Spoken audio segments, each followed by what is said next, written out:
TNTV Tamil ஊடகம், தனித்துவமான தமிழ் ஊடகம். கோயம்புத்தூர் மாநகரில் 16 வகை தரமான எண்ணெய் வகைகள், நல்லெண்ணெய், தேங்காய் எண்ணெய், கடலை எண்ணெய் தொடங்கி முந்திரி, வால்நட் மற்றும் பூசணி விதை எண்ணெய் என கண்முன்னே அரைத்து சூரிய ஒளியில் வைக்கப்பட்டு முறையாக விற்கப்படுகின்றன. நேரிலும் அஞ்சல் வழியாகவும் வாங்கிக் கொள்ளலாம். தொடர்புக்கு 9843028388. இன்றைக்கு முதல் தீர்மானமாக எல்லோரும் நாம தொடர்ந்து வலியுறுத்துற இந்த தீர்மானம் என்பது, வடலூர் வள்ளலார் பெருவெளியில் பன்னாட்டு கட்டடங்களை கட்டாதே வேறு இடத்தில் அமைக்க வேண்டும், பெருவெளியில் தோண்டப்பட்ட பள்ளங்களை மூடுக என்று இந்த அறவோர் குழு முதல் தீர்மானத்தை நிறைவேற்றுகிறது. ஆதரவளிப்பவர்கள் கரகொலி எழுப்பி ஆதரிச்சலாம். இரண்டாவது தீர்மானம், வடலூர் வள்ளலார் பெருவெளியில் பன்னாட்டு மையத்தை கட்ட மாட்டோம் என்று இந்து சமய அறநிலையத்துறை நடத்தும் வள்ளலார் சர்வதேச மாநாட்டில் தமிழ்நாடு அரசு அறிவிக்க வேண்டும். இது ஒரு மாற்று. இது நீங்க இந்த விஷயம் கொஞ்சம் தெரிஞ்சாதான் நம்ம பண்ணலாம். பன்னாட்டு மாநாடு அப்படின்னு வந்து இந்து சமய அறநிலையத்துறையும் இவங்க தலைமை சங்கம்னு சொல்லிட்டு இருக்கிற அவர்களும் இணைஞ்சு செய்யறதா ஒன்று சொல்லிக்கிட்டு ஒரு சர்வதேச மாநாட்டை நடத்த இருக்கிறாங்க டிசம்பர்ல. அதற்கு வந்து இப்ப எல்லா இடத்திலுமே பல ஆட்கள் பல பேசிக்கிட்டு இருக்கிறாங்க. அருள்நாகலிங்கம், அதாவது நம்முடைய தலைமை சங்கத்தினுடைய தலைவர் ஐயா அருள்நாகலிங்கம் வந்து எனக்கு அழைச்சு பேசினார், மாநாட்டுக்கு வந்துருங்க எப்படி அப்படின்னு. அவருக்கு நம்ம சரியா பதில் சொல்றோம்னு வச்சுக்கீங்கள. அப்படி அவங்க சொல்லும் போது சேகர் பாபா வந்து சொல்றாரு, எல்லாம் வழக்கு நிலுவையில இருக்கு. இப்ப அவங்க ஐயா சொன்ன மாதிரி வழக்குல நிலுவையில போயிட்டு இருக்குது. இந்த நேரத்தில் அவர் சொல்றாரு, இந்த பன்னாட்டு மையம் கட்டப்பட்டிருக்கு, சன்மார்க்கங்கள் ஒப்படைக்கப்பட்டிருக்கிறது இந்த நாள் அப்படின்ற மாதிரி பேசிட்டு இருக்குல்ல. எவ்வளவு ஒரு சன்மார்க்கங்களையும் அது எதிர் சார்ந்த கருத்துக்களையும் ஒரு அவமதிக்கிற செயல் இல்லையா? இது தவறு இல்லைல்ல. அது நீ நடத்திட்டு போ. வேணா மாநாட்டை பத்தியோ மற்றது மாநாடு ஏதோ நடக்கட்டும், அதை பத்தி நமக்கு எதுவும் இல்லை. எல்லா இடத்துலயும் ஏதோ நடக்கட்டும். ஒரு செயலா தான் நான் பார்ப்பேன். எல்லாரும் அப்படிதான் பார்க்கிறோம். என்ன இங்க பிரச்சனை வருதுன்னா, இதுல எதிர்கருத்து சொல்றவங்களையும் அழைச்சு வச்சுக்கிட்டு இவங்க எல்லாம் ஆதரவு கொடுத்துட்டாங்க அப்படின்னு கேச முடிக்கிறதுக்கான சதி நடக்குது. இந்த சூது நடக்குது. உண்மையை வீழ்த்தணும்னா பொய் சூது வச்சுதான் செய்ய முடியும். உண்மையா வெளிலதான் முடியும். அதான் செய்ய முடியும், வேற ஒண்ணும் செய்ய முடியாது. அப்ப என்னன்னா, இந்த சூதில் இருந்து சன்மார்க்க அன்பர்கள் விழிப்போடு இருக்கணும். அப்ப நாம என்ன சொல்றோம் அப்படின்னா, இப்படி அந்த மாநாடு நடந்துட்டு எதை நடந்துட்டு போகும். ஆனால் அந்த மாநாட்டில் நம்முடைய தமிழ்நாடு அரசு முதலமைச்சர் அவர்கள் இந்த இடத்துல இனிமே பன்னாட்டு மையத்தை நாங்க கட்ட மாட்டோம், நான் வெளியில கட்டிட்டு அதோட போயிடுறோம் அப்படின்ற அறிவிப்பு செய்யணும் அப்படின்னு இந்த வள்ளலார் பணியகத்தினுடைய தீர்மானம் அறவோர் குழு கேட்டுக்கொள்ளுங்க. இரண்டாவது தீர்மானம். 3, வடலூர் தைப்பூச பெருவிழாவில் சத்தியஞான சபையின் 8 கதவைகளை திறந்து ஜோதி காட்டுக என்ற தீர்மானத்தை முன்மொழி. இதனுடைய அர்த்தம் இருக்குது.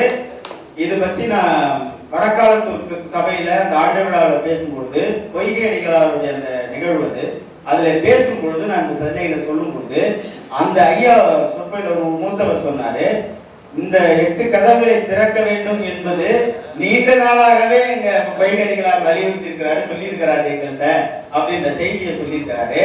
ஏதோ இப்பதான் நாம சொன்னோமா இல்ல, நாம் வலு பெற்றிருக்கு. அப்ப நம்ம இந்த மாதிரி மூடகம் இல்ல, அறவரை இல்லை. இன்னைக்கு அந்த கோரிக்கையை வலியுறுத்துறோம். இந்த கோரிக்கை வலு பெறுதுனாலே இது சன்மார்க்க காலம் என்பதுதான் செய்தி. அப்ப என்னன்னா, 8 கதவுகளை மூடி வைப்பதற்கு 7 கதவை ஐயா கொண்டு வச்சாரா? இப்ப என்ன சொல்றாங்க, அதுக்கு இன்னொரு அவங்க சொல்றாங்க, சத்தியஞான சபை நடுவுல இருக்கு, இவங்க எல்லாருக்கும் மறைக்குதான். இந்த முன்மண்டம் வச்சுட்டு மறைக்குது, ஒரு வாசல் வச்சுட்டு மறைக்குது. அதெல்லாம் முட்டி மோதிட்டு இருக்க வேண்டியதா இருக்குது. அதுக்கு நாங்க ஒரு சூப்பர் ஐடியா சொல்லி இருக்கிறோம். என்னன்னா, அந்த முன்மண்டபத்தை எடுத்துட்டு சாய்வு தளம் அமைச்சு வச்சாங்கன்னா அது எல்லாருக்கும் தெரியும் அப்படின்ற மாதிரி ஒரு முன்மொழிவு வருது. அதுக்கு தேவையே இல்லை. சாய்வு தளம் நீ அதுல நீ தொடவே கூடாது. அது எல்லாமே எப்படி இருக்குமோ அப்படி இருக்குது. ஒரே ஒரு வேலை தான், கதவை திறந்து விட்டுருதான் வேலை முடிஞ்சிச்சு. 8 கதவை திறந்துச்சா வேலை, 7 கதவை சுத்தி இருக்கிற 7 கதவை திறந்துச்சா வேலை முடிஞ்சிச்சு. இதுல நீ வேற ஒரு தாய் தளம் அமைச்சு இதெல்லாம் எதுக்கு? நான் அவர்கிட்ட பேசுறேன்.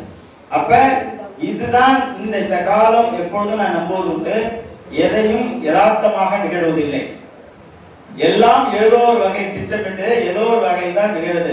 அந்த வகையில் இந்த பெருவெளி விவகாரமும் சரி, இந்த கோரிக்கையும் சரி, 8 கதவுகளை திறந்து தைப்பூச பெருவிழாவில் அகண்ட அருட்பெரும் ஜோதியை மக்கள் கண்டு அருள் பெற வேண்டும் என்றுதான் அந்த கோரிக்கையுடைய முதன்மையான நோக்கம்.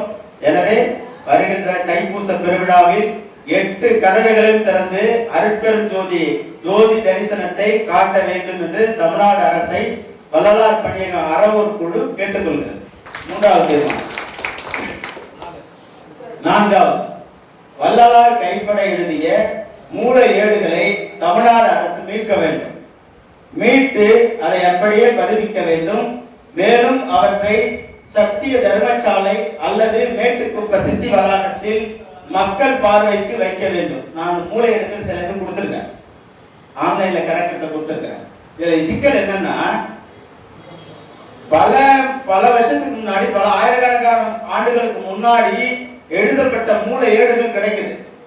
ஆனால் 150 ஆண்டுகளுக்கு முன்னாடி எழுதப்பட்ட மூல நூல் எங்கேன்னு கேட்கிறோம். எங்க போனது?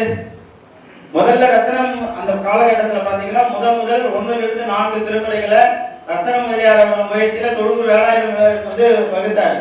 அடுத்த 5 வருஷம் கழிச்சு 5ஆம் திருமுறை வந்தது. 6ஆம் திருமுறை அடுத்தடுத்து வருது. 6ஆம் திருமுறை ஐயாவுடைய அவரை பிறகுதான் வருது. அதுக்கு பிறகு அந்த மூல ஏடுகள் யாரெல்லாம் பார்த்தாங்க அப்படின்ற ஒரு பெரிய லிஸ்ட் கொடுக்கும்போது நம்ம அறிஞ்ச வரையில அந்த ரத்னமொழியார் தொழுதூர் இந்த வரிசையில பாலகிருஷ்ணன் பிள்ளை அவர்கள் தான் முறையா அதை அடிக்குறிப்போட எடுத்திருந்தாரு. அதுக்கப்புறம் கந்தசாமி அவருடைய பதிப்புல வந்துச்சு. இவங்க எல்லாருமே மூல ஏடுகளை பார்த்திருக்கிறாங்க. இறுதிக்கு எதிராக பார்த்தவர் யார் அப்படின்னா ஊரநடிகள் ஐயாவர்.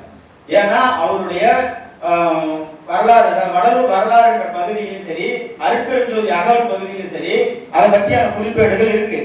நான் இல்லாத சில பகுதியை நான் சேர்த்தேன். உபதேசம் என்ற பகுதி இல்ல. அதுக்கப்புறம் தான் சிவாச்சாரியார் சில மூலையீடுகள் இருக்கு. சிவாச்சாரியார் சில மூலையீடுகளை அவர் வச்சிருந்திருக்கிறார். அப்ப அது சில பதிப்புகள் இருக்கு. ஆனா பெருமானார் இப்படியெல்லாம் ஒவ்வொரு இடத்துல இருக்குது. ஆனா இதுதான் இவர்கிட்ட தான் இருக்கு, நம்மளால கண்டுபிடிக்க முடியல. இப்படி வரலாற்றை படிக்கும் பொழுது இவங்கெல்லாம் வச்சிருந்திருக்காங்க நமக்கு தெரியுது. அந்த வரிசையில பார்க்கும்போது அந்த மூலையீடுகள் எங்கே போனது அப்படின்றதான் நம்ம கேள்வி. அப்ப இந்த மூலையீடுகளை மீட்க வேண்டும். எல்லாத்துக்கும் ஒரு வேதம் இருக்குது, ஒண்ணுக்கு இருக்குது. பைபிள்லயே பல வகை சொல்லலாம், 16ல இருந்து எத்தனை வகை இருக்கு. எல்லா பப்ளிஷனும் பொத்தி வச்சிருக்கிறாங்க, எல்லாம் பாதுகாப்பு வச்சிருக்கிறாங்க. எல்லா மத சமய நூல்கள் எல்லாம் பாதுகாக்கப்பட்டிருக்கு ஏதோ ஒரு வகையில. ஆனா வள்ளலாருக்கு மட்டும் வள்ளலார் எழுதிய பாக்களை அவங்க பதிப்பு வச்சுக்கிட்டு இருக்காங்களே தவிர அதை பாதுகாக்க வேண்டும், அதை ஒரு இடத்துல பொதுவில் வைக்க வேண்டும் அப்படின்ற எண்ணம் இல்லாமலே போயிடுச்சு. அப்ப இந்த காலத்தில் நாம் அந்த கோரிக்கை வருது. இது ஒரு முயற்சி கட்டாயம் செய்யணும். எப்படி எது நமக்கு ஏழுதோ, எப்படி நாவக்கரசர் இதெல்லாம் பல்லாயிரம் வருஷத்துக்கு முன்னாடி ராஜராஜ சோழன் மீட்டு திருமுறைகளை தொகுத்தாரோ, அதுபோல வள்ளலார் பணியகம் அந்த முன்முயற்சியில் வள்ளலாருடைய மூல ஏடுகளை எடுக்கிற, தேடுகிற, மீட்கிற முயற்சியில் ஈடுபடுது. அதனுடைய எல்லா மக்கள்கிட்டையும் கேட்கணும். யாருக்குமே சண்டை போட்டுட்டு அராத்மனை இல்லை. இது மாதிரி பொது அறிவு கொடுத்து அரசு செய்யணும். இந்த மாதிரி வேலைகள் ஆக்கப்பூர்வமான வேலைகள் செய்யணுங்க. தேவையில்லாம பன்னாட்டு மனிதன் மாதிரி வச்சுக்கிட்டு தேவையில்லாத வேஸ்ட் இல்ல. என்ன இருக்குது சன்மார்க்கத்தில், என்ன இருக்குது மூலையிடங்கள்? இவர் இதுதான் சொன்னாரான்னு சொல்ல முடியுதா? இந்த 7 சாலைகள் சொல்றாங்கல்ல, அந்த 7 சாலைகள் பெருமானார் சொல்லவில்லைன்னு என்னால் சொல்ல முடியும். ஐயா தான் சொல்லிட்டு இருந்தாரு. எப்படி அவரு ஒரு பத்திரிகையில் எழுதுறதுக்காக பாலகிருஷ்ணன் பிள்ளை இதுல எழுதியிருக்காரு குறிப்பு. அடி குறிப்பு எழுதும் பொழுது எனக்கு இது எப்படி கிடைச்சதுன்னு சொல்லும் பொழுது ஒரு பத்திரிகையின் பின்புறம் எழுதியிருந்தாரு. அவர் வள்ளல் பெருமானார் அதுல கையெழுப்பு இட்டிருக்கலாம் என்ற கணிப்பில் அப்படிதான் சொல்றாரு. வள்ளல் பெருமான் கையெழுத்து போட்டாருன்னு ஒண்ணு சொல்லவே இல்லை.